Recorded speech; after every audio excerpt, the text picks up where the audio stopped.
பீமை சைட்ல எப்படி ப்ராப்பரா எக்ஸிக்யூட் பண்ணணும் அப்படின்றது தெரியணுமா? இந்த வீடியோவை ஸ்கிப் பண்ணாம ஃபுல்லா பாருங்க. வணக்கம், நான் உங்கள் டீம் சவுண்ட் பில்டர்ஸ். அவங்க வீடியோக்குள்ள போகலாம்.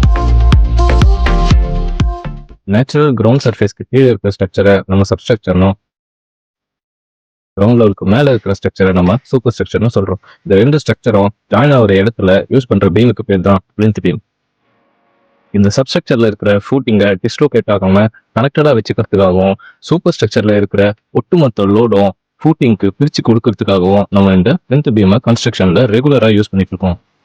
முதல்ல பிளிந்த் பீம் போட வேண்டிய ஏரியால ப்ராப்பரா சாயில் லெவல் பண்ணி பிசிசி போட்டு வச்சுக்கணும்.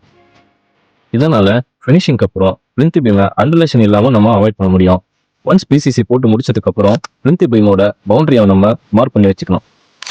மார்க்கிங் முடிஞ்சதுக்கு அப்புறம் ரெயின்ஃபோர்ஸ்மெண்ட்டை ஸ்ட்ரக்சரல் டிசைன் படி நம்ம சைட்ல எக்ஸிக்யூட் பண்ணணும். நாங்க இங்க லோடு அதிகமாக இருக்கிற இடத்துல டாப் அண்ட் பாட்டம்ல 316ஆவும், லோடு குறைவா இருக்கிற இடத்துல டாப் அண்ட் பாட்டம்ல 216ஆவும் யூஸ் பண்ணியிருக்கோம்.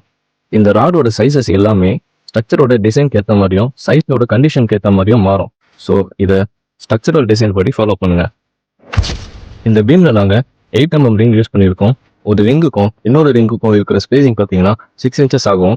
அந்த ரிங்ல இருக்கிற ஹூக்கை ப்ராப்பரா 45 டிகிரிக்கு நாங்கள் ப்ரொவைட் பண்ணி கொடுத்துருக்கோம். ஒன்ஸ் இந்த ரெயின்ஃபோர்ஸ்மெண்ட் ப்ராசஸ் கம்ப்ளீட்டாக முடிஞ்சதுக்கு அப்புறம் நம்ம ஷட்டரிங்கை ஃபிக்ஸ் பண்ணணும். நாங்கள் இங்கே ஸ்டீல் ஷட்டரிங்கை யூஸ் பண்ணியிருக்கோம். ஸ்டீல் ஷட்டரிங் யூஸ் பண்ணுறதுனால கான்கிரீட்டிங் முடிஞ்சதுக்கு அப்புறம் அதோட ஒர்க் ஃபினிஷிங் நீட்டாக இருக்கும். அதனால தான் நாங்கள் இங்கே ஸ்டீல் ஷட்டரிங்கை யூஸ் பண்ணியிருக்கோம். இந்த ஸ்டீல் ஷட்டரிங் வாங்கும்போது மறக்காம டாப் கிளாம்பையும் வாங்கிக்கோங்க. இந்த கிளாம்பு கான்கிரீட் போடும்போது ஷட்டரிங் விரியாம பார்த்துக்கும். அது மட்டும் இல்லாம 2 வெர்டிகல் ராட ஷட்டரிங்கோட 2 பக்கமும் கிரவுண்ட்ல இன்சர்ட் பண்ணி ப்ராப்பரா பைண்டிங் பண்ணி கட்டணும். இதனால பாட்டம் ஷட்டரிங்க்கு ஒரு நல்ல சப்போர்ட் கிடைக்கும். அடுத்தபடியா பீமோட 4 பக்கமும் கவர் திக்னஸ் ப்ராப்பரா இருக்கா அப்படின்றத வெரிஃபை பண்ணிக்கோங்க. இந்த கவர் திக்னஸ் ஸ்ட்ரக்சரல் டிசைன்ல மென்ஷன் பண்ணியிருப்பாங்க. ஸோ அதுபடி மெயின்டைன் பண்ணிக்கோங்க. அப்படி இல்லைன்னா ஒரு இடத்துல குறைஞ்சது 2 to 3 அடி வரைக்கும் கவர் பிளாக்கை வச்சு நீங்க கவர் திக்னஸை மெயின்டைன் பண்ணிக்கலாம். இந்த ப்ராசஸ் எல்லாமே கம்ப்ளீட்டா முடிஞ்சதுக்கு அப்புறம் ஸ்ட்ரக்சரல் டிசைன் படி நாங்க இங்க சைட்ல M25 கிரேட் ஆஃப் கான்கிரீட் மிக்சரை தான் யூஸ் பண்றோம். பிளிந்த் பீமோட கான்கிரீட்டை ஆர்என்சிலேயே போடுங்க. ஸோ இதனால ஹியூமன் மிக்சிங் எரரை நம்மளால அவாய்ட் பண்ண முடியும்.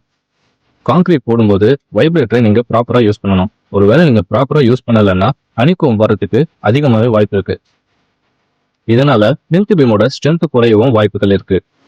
வைப்ரேஷன் கொடுக்கும்போது ரொம்ப அதிகமாகவும் கொடுக்காம ரொம்ப கம்மியாகவும் கொடுக்காம மீடியமா தேவையான வைப்ரேஷன் மட்டும் தான் நீங்க கொடுக்கணும். ஒன்ஸ் நீங்க கான்கிரீட் ஒர்க் முடிஞ்சதுக்கு அப்புறம் ஒரு ஷார்ப் எட்ஜ் இருக்கிற பொருளை எடுத்து இந்த வீடியோல காட்டியிருக்கிற மாதிரி பிளிந்த் பீமோட டாப் சர்ஃபேஸ்ல கீறல்களை போடணும். அப்படி நீங்க கீறல்களை போடுறது மூலயமா அடுத்து பண்ண போற பிரிக் ஒர்க்குக்கு இது ஒரு நல்ல கிரிப்னஸை கொடுக்கும். இந்த வீடியோ உங்களுக்கு பிடிச்சிருந்ததுன்னா மறக்காம இந்த சேனலை சப்ஸ்கிரைப் பண்ணிக்கோங்க. கூடவே பெல் பட்டனையும் கிளிக் பண்ணிக்கோங்க. வீடு கட்டுற உங்க நண்பருக்கு இந்த வீடியோவை ஷேர் பண்ணுங்க.